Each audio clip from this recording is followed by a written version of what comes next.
Hey everyone, and welcome back to Nighttime Mics. I'm Mike, and as always, I'm here with my good friend Sarah. How's it going, Sarah? Hey, Mike. I'm doing great. It's been a long week, so I'm really happy to be sitting here with a coffee and just chatting with you. I know exactly what you mean. The week has been a bit of a marathon, hasn't it? I've been looking forward to this all day. And actually, that fits perfectly with what we're talking about today. Planning a weekend. It's that magical time of the week when we finally get to figure out what to do with our free time. Oh, definitely. But it's funny because even though we all love the weekend, planning it can actually be a bit stressful sometimes, don't you think?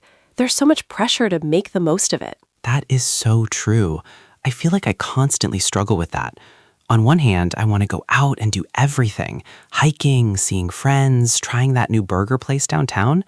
But on the other hand, a part of me just wants to stay in my pajamas and do absolutely nothing. Exactly. It's like a battle between your social self and your lazy self.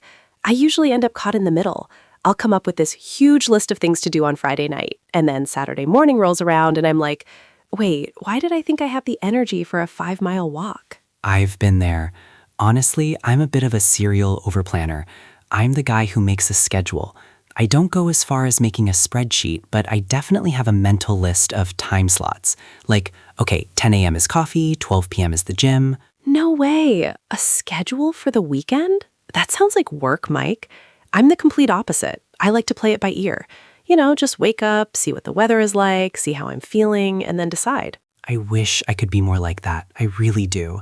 But if I don't plan, I feel like I'm wasting time. I'll sit on the couch scrolling through my phone for 3 hours, and then it's suddenly 2 p.m. and I haven't even had breakfast. Then I start to feel guilty. I get that, but isn't that what the weekend is for? To have no pressure? I mean, we spend from Monday to Friday following a schedule and listening to our bosses or teachers. When the weekend comes, I just want to let go of all that. I want to give up the structure for 48 hours. Give up the structure. I like how you put that.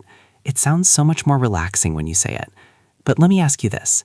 Have you ever had a weekend where you didn't plan anything and ended up feeling bored or like you missed out on something cool? Oh, all the time. That's the downside. Last month, there was this amazing food festival in the park, and I totally forgot it was happening because I was too busy being spontaneous on my sofa. By the time I realized it was Sunday evening and everything was closing down, I felt so annoyed with myself. See, that's exactly what I'm afraid of. That FOMO, the fear of missing out. It's real. That's why I try to sort out my plans at least by Thursday night. If I know what I'm doing, I can relax. That's interesting. So if you plan ahead, you feel more relaxed. For me, it's the opposite. If I see a full calendar, I start to feel a bit trapped. But I guess it depends on what kind of activities you're planning. What does a typical Mike weekend look like? Well, usually I try to balance it. Saturday is my active day. I'll try to get outdoors. I love going for a run or maybe a short hike if I can get out of the city. I find that being around trees and fresh air really helps me clear my head. Then Saturday night is for socializing, maybe catching up with friends at a pub or having people over for dinner. That sounds like a lot of energy.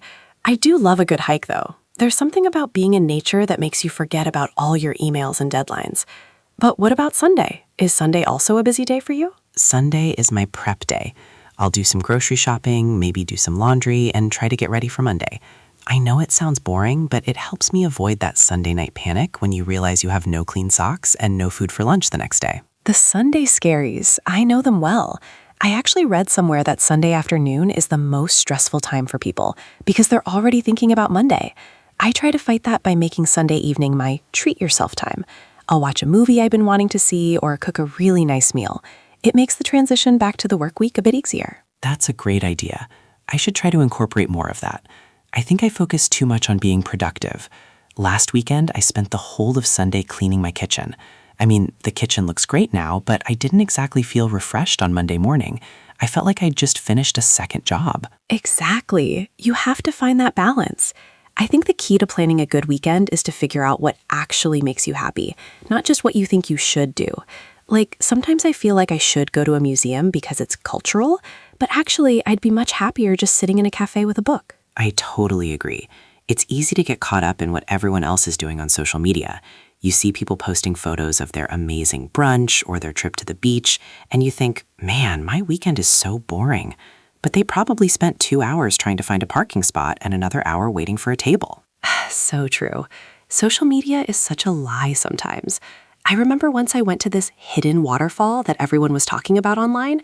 I drove for 2 hours, hiked for another hour, and when I got there, it was crowded with people trying to take the same photo. It wasn't relaxing at all. I ended up just wanting to go home and take a nap. No way. That sounds exhausting. Did you at least get a good photo? I did, but it wasn't worth it. I learned my lesson. Now I try to look for things that are a bit more low-key. Actually, I've started doing this thing called a micro-adventure. Have you heard of that? A micro-adventure? No, tell me more. That sounds like something I'd like. It's basically just a small, easy trip that doesn't require much planning or money, like taking a different bus route to a part of the city you've never been to, or trying a new park for a picnic. It's about finding something new without it being a big production. It keeps things interesting, but doesn't wear you out. I love that. It's like being a tourist in your own city. I think I'll try to come up with a micro-adventure for this weekend. Maybe I'll go to that old bookstore on the other side of town. I've lived here for 3 years and I've never actually been inside. You should.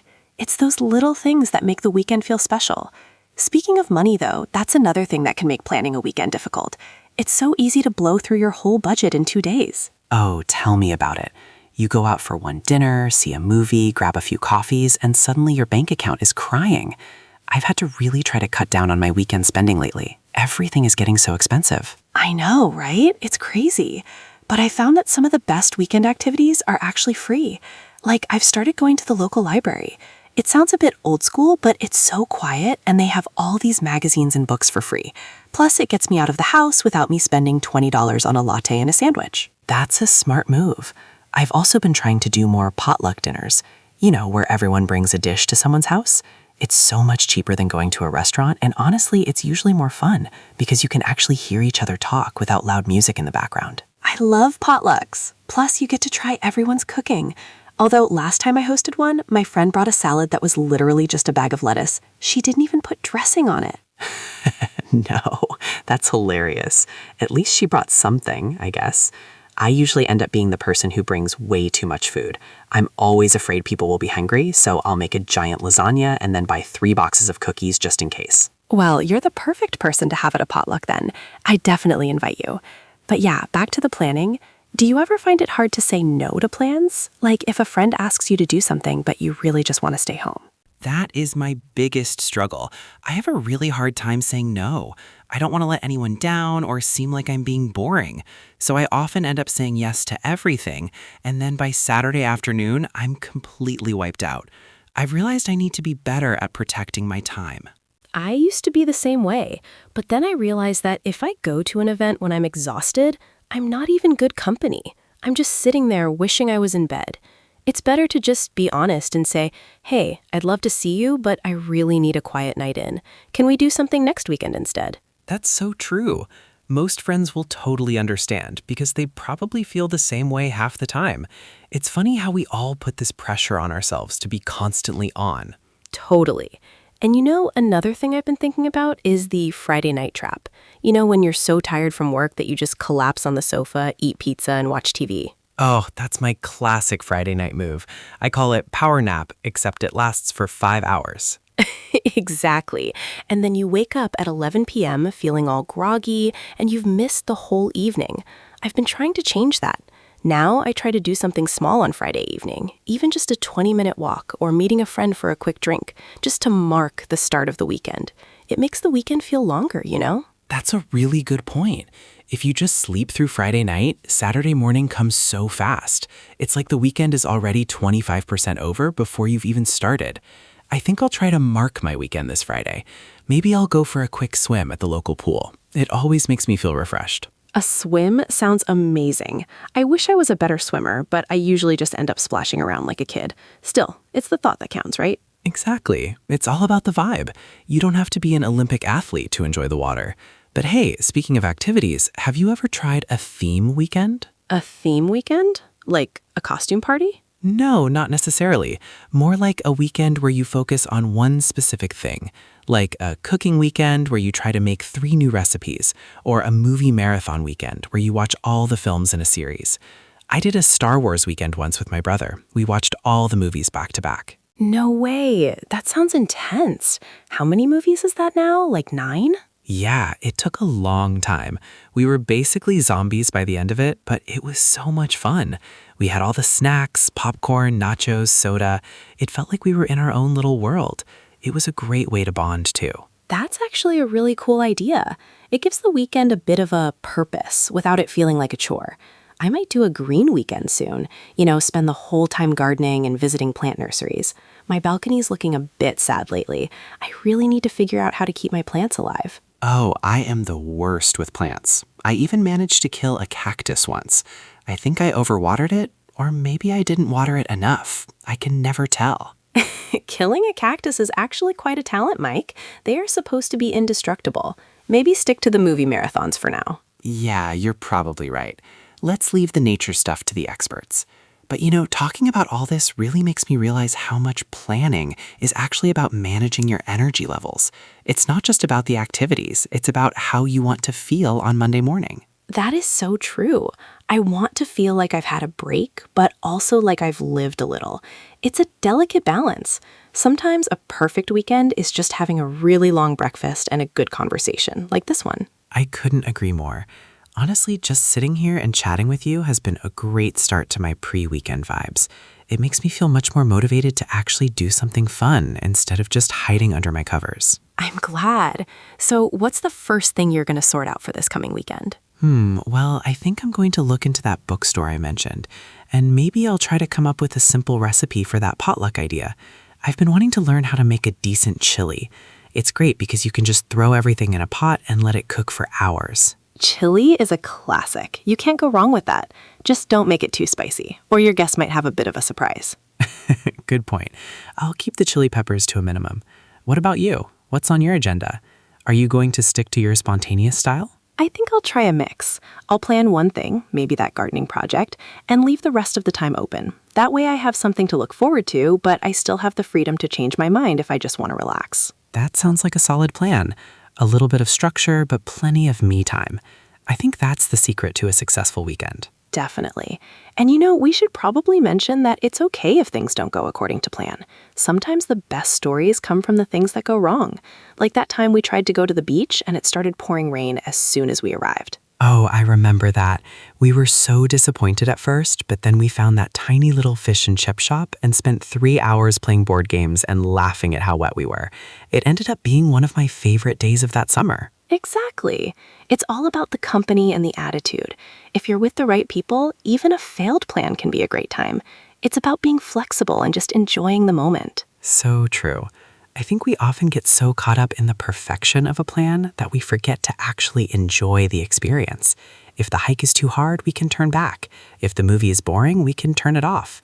The weekend is ours. I love that energy. The weekend is ours. We should put that on a t-shirt. We totally should. Nighttime Mics, reclaiming your weekend. It has a nice ring to it, doesn't it? It really does. But seriously, it's been so good to talk through this. I feel like I have a much better perspective on how to approach my time off. It doesn't have to be a choice between being a productivity robot and a couch potato. There's a middle ground. There definitely is. It's all about listening to what you need. Some weeks you need adventure. Other weeks you just need a nap. And both of those are perfectly okay. Well said, Mike. I think I'm leaning towards the nap side of things for at least part of this Sunday, but I'll definitely try to get some fresh air on Saturday. Same here. Balance is everything. I'm actually feeling quite inspired now.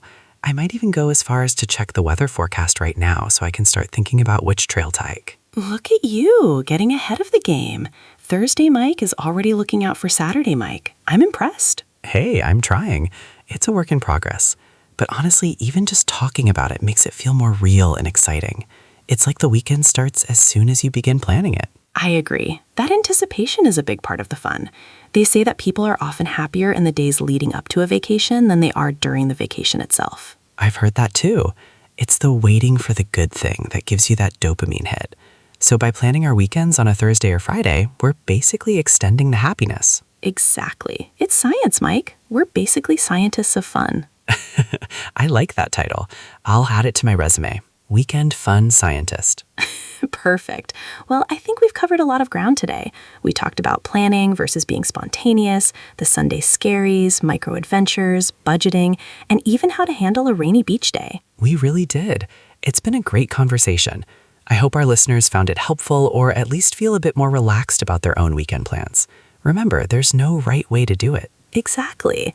Just do what makes you feel good, whether that's climbing a mountain or watching a documentary about penguins. It's your time. Well, I think that's a perfect place to wrap things up for today. Thanks so much for joining me, Sarah. It's always a blast. Thanks for having me, Mike. I'm already looking forward to our next chat. Me too. And to everyone listening at home or on your commute, thanks for tuning in to Nighttime Mics. We hope you have an absolutely amazing weekend, whatever you decide to do. Don't forget to relax, stay curious, and we'll see you in the next episode. Bye, everyone. Have a great one. See ya.